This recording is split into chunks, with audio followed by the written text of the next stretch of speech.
जब हम जन्म कुंडली में ग्रहों की दशाओं का विचार करते हैं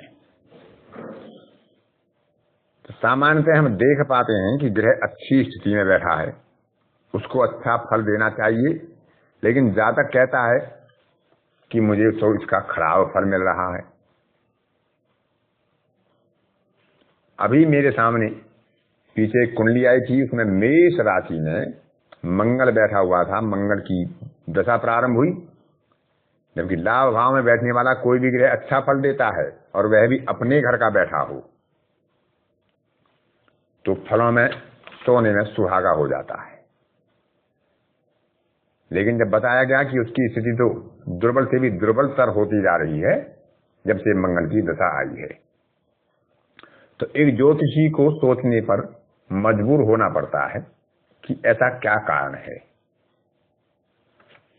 तो अनेकों बिंदु ऐसे होते हैं कि अपने घर का होने के बाद भी समुचित लाभ ग्रह नहीं दे पाता है। पीछे भी कई बातें ऐसी बताई गई हैं जहां पुष्कर नवांश 64वां नवांश का प्रयोग आपको बताया गया, शून्य राशि में बैठने का फल बताया गया। इसी प्रकार आज का विषय है योगी ग्रह और अवयोगी ग्रह। योगी ग्रह जन्म कुंडली में शुभता देने वाला होता है, अवयोगी ग्रह खराब फल देने वाला होता है। तो सबसे पहले हम ये देखें कि योगी ग्रह का निर्धारण कैसे होता है और अवयोगी ग्रह का निर्धारण कैसे होता है। हम सूर्य और चंद्रमा की राशि, अंश, कला और विकला के स्फुटों को जोड़ेंगे। जो योग आएगा उसमें 3 राशि, 3 अंश और 20 कला और जोड़ेंगे। इस प्रकार हमें एक राशि, अंश, कला और विकला की स्पष्ट अंश प्राप्त होंगे। तो उनसे हम ज्ञात करेंगे कि वह किस नक्षत्र के भोग में अंश आए हैं। तो उस नक्षत्र का जो स्वामी होगा वह हमारी जन्म कुंडली में योगी ग्रह बनेगा, और जिस राशि में वो अंश आ रहे हैं उस राशि का स्वामी डुप्लीकेट योगी या सहायक योगी बनेगा या सहयोगी बनेगा। अब जो योग बिंदु आया है, सूर्य प्लस चंद्रमा प्लस 3 राशि, 3 अंश और 20 कला को जोड़ने पर जो योग बिंदु आया है, उस योग बिंदु में 6 राशि, 6 अंश और 40 कला जोड़ने पर हमें अवयोगी का बिंदु मिलेगा, और जिस नक्षत्र में वह पड़ेगा बिंदु उसका स्वामी अवयोगी होगा।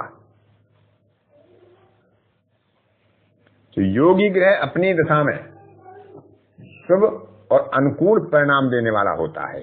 अवयोगी ग्रह प्रतिकूल और अमंगलकारी, कष्टकारी परिणाम देने वाला होता है। योगी ग्रह की जिन ग्रहों से युति हो जाए या जिन ग्रहों पर उसकी दृष्टि पड़ जाए वे भी अच्छा फल देने में सक्षम हो जाएंगी, और अवयोगी ग्रह की जिन ग्रहों के साथ युति अथवा दृष्टि पड़ जाए उनके फल प्रभावित होंगे, उनके फलों की शुभता में कमी आ जाएगी, वे अशुभ और अमंगलकारी फल देने वाले, प्रतिकूल फल देने वाले हो जाएंगे। यदि किसी का योगी ग्रह लगन के अंश के निकट उसका योगी बिंदु पड़ जाए या योगी ग्रह ही स्वयं लग्नेश हो जाए या योगी ग्रह लगन में बैठ जाए तो जातक आजीवन सांसारिक समृद्धि प्राप्त करता है, उसे सुख सुविधा की प्राप्ति होती है, उसकी कुंडली में बल प्राप्त हो जाता है। अब यदि ऐसी ही स्थिति अवयोगी की हो गई कि लगन के अंश अवयोगी के बिंदु के निकट पड़ गई, या अवयोगी ग्रह ही लग्नेश बन गया, या अवयोगी लगन में बैठ गया, तो ऐसा जातक दुखी, कष्ट उठाने वाला, समृद्धि से हीन और अपना कष्टों में जीवन बिताने वाला हो जाता है। उसकी कुंडली के जन्म पत्री के जन्म कुंडली के अधिकांश योग क्षीण हो जाते हैं। अब यदि योगी बलवान होगा तो कुंडली उतनी ही बलवान हो जाएगी, और अवयोगी यदि बलवान हुआ तो कुंडली उतनी ही कमजोर हो जाएगी। योगी जितना बली होगा उतना ही समृद्धि में सहायक होगा, अवयोगी जितना बली होता जाएगा उतना ही समृद्धि में बाधक होगा। लेकिन यदि अवयोगी ग्रह अस्त हो जाए, नीच राशि में बैठ जाए, शत्रु ग्रह की नक्षत्र में बैठ जाए और शून्य राशि में बैठ जाए, शून्य राशियां आपको पीछे बता दी गई हैं, तो इसके अशुभ परिणाम कम हो जाएंगे और इसकी शुभता बढ़ जाएगी। इसी प्रकार यदि योगी ग्रह शून्य राशि में स्थित होता है तो उसके शुभ परिणामों में भी कमी आ जाएगी और उसमें अशुभता बढ़ जाएगी।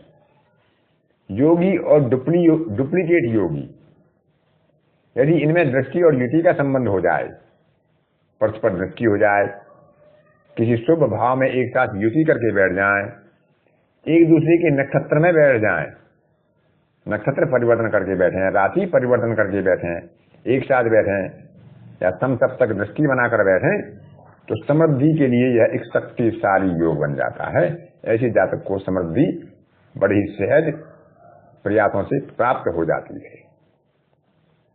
योगी ग्रह के नक्षत्र में बैठने वाले ग्रह भी शुभता को प्राप्त होते हैं, शुभ फल देने वाले होते हैं, समृद्धि बढ़ाने वाले होते हैं, सुख देने वाले होते हैं। यदि डुप्लीकेट योगी के साथ अवयोगी की दृष्टि या युति या नक्षत्र परिवर्तन या राशि परिवर्तन होता है तो जन्म कुंडली के शुभ योगों में कमी कर देता है। इसी प्रकार अवयोगी के नक्षत्र में यदि कोई ग्रह बैठता है तो वह अशुभ फल देने वाला हो जाता है, उसकी शुभता में कमी आ जाती है, भले ही वह लग्नेश, पंचमेश या नवमेश क्यों ना हो। वही स्थिति राहु केतु की है। राहु केतु यदि योगी के नक्षत्र में होंगे, योगी की दृष्टि में होंगे तो शुभ फल देने वाले होंगे।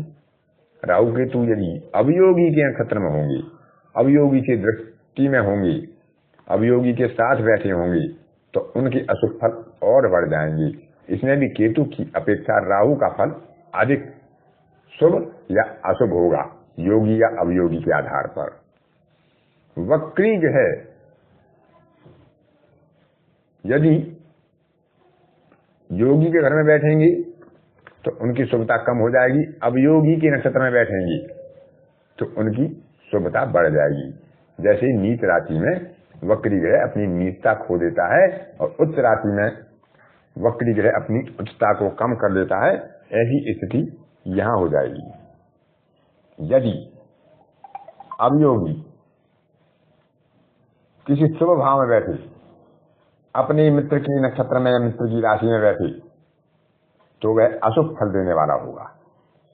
अवयोगी यदि निर्बल होगा, अस्त होगा, 3, 6, 8, 12 में बैठेगा, शत्रु नक्षत्र में बैठेगा या शून्य राशि में बैठेगा तो इसके अशुभ फल समाप्त हो जाएंगे, फिर यह शुभ फल देने वाला हो जाएगा। अवयोगी यदि शून्य राशि में, जिसको दग्ध राशि भी कहते हैं, इसका स्वामी बन जाए, शून्य राशि का स्वामी अवयोगी हो जाए, या अवयोगी या शून्य राशि की जो स्वामी हुए उनके नक्षत्र में अवयोगी बैठ जाए तो अभी यह शुभ फल देने वाला मंगलकारी हो जाता है। तो इस प्रकार से हम योगी और अवयोगी का भी विचार करें। अब यदि शून्य राशि में कोई ग्रह बैठता है तो उसका फल कम हो जाता है, और जो शून्य राशि का स्वामी होता है उसका फल भी कमजोर हो जाता है। लेकिन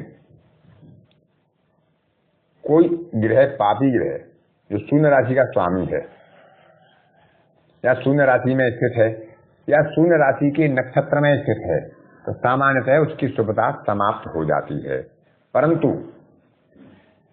शून्य राशि में बैठने वाला ग्रह, शून्य राशि का स्वामी, शून्य राशि के स्वामी के नक्षत्र में बैठने वाले ग्रह शुभ फल देने वाले बन जाएंगे यदि वह शून्य राशि में ही बैठे, अथवा तीसरे, छठे, 8वें, 12वें जो खराब भाव बताए गए हैं, इन भावों में बैठे, नीच राशि में बैठे, अस्त होकर बैठे, अपने नक्षत्र में बैठे, अवयोगी के नक्षत्र में बैठे, शत्रु ग्रह के नक्षत्र में बैठे, शून्य राशि में वक्री होकर बैठे, या शून्य राशि का स्वामी वक्री हो,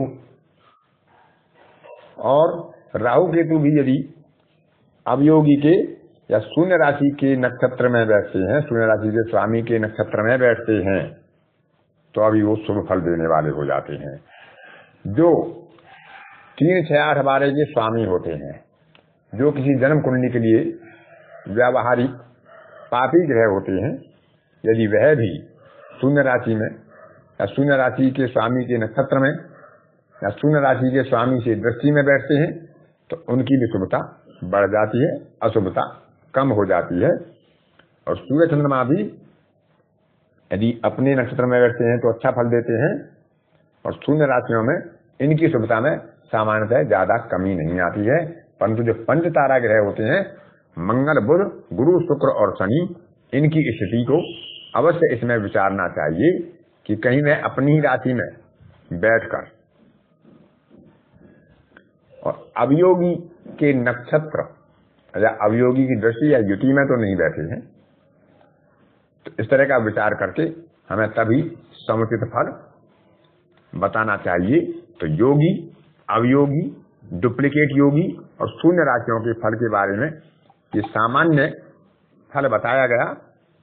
तो किसी भी जन्म कुंडली का विचार करने में हम इन विचार बिंदुओं को अवश्य शामिल करें और तभी किसी अंतिम निर्णय पर पहुंचे। योगी और अवयोगी की कैलकुलेशन एक बार फिर बता देते हैं कि सूर्य के स्पष्ट अंशों को, राशि आदि को, इसी प्रकार चंद्रमा के ग्रह स्पष्टों को, और उसमें 3 राशि, 3 अंश और 20 कला को और जोड़ेंगे तो सूर्य प्लस चंद्रमा प्लस 3 राशि, 3 अंश और 20 कला। तो जो इसमें स्पष्ट ग्रह के आएंगे निकलकर, उनका हम विचार करेंगे कि वो किस नक्षत्र में बैठे हैं, वो किस नक्षत्र में उनका समावेश होता है। उस नक्षत्र का स्वामी जन्म कुंडली के लिए योगी ग्रह होगा, और जिस राशि में योग बिंदु पड़ेगा, तो सूर्य, चंद्रमा और 3 राशि, 3 अंश और 20 कला का योग होता है। जो बिंदु जिस राशि में पड़ेगा, उस राशि का स्वामी भी डुप्लीकेट योगी या सहयोगी ग्रह की स्थिति में आ जाता है। और जो योग बिंदु पड़ता है, उसमें 6 राशि, 6 अंश और 40 कला जोड़ने के बाद जो हमें एक बिंदु प्राप्त होगा, वह अवयोगी बिंदु होगा, और उसका नक्षत्र स्वामी अवयोगी ग्रह कहलाएगा। तो इस प्रकार योगी और अवयोगी का हम विचार करें और तब किसी फलित का निर्णय करें कि उसकी दशा अंतर दशा में उसे कैसा फल प्राप्त होने की संभावना प्रबल होती है।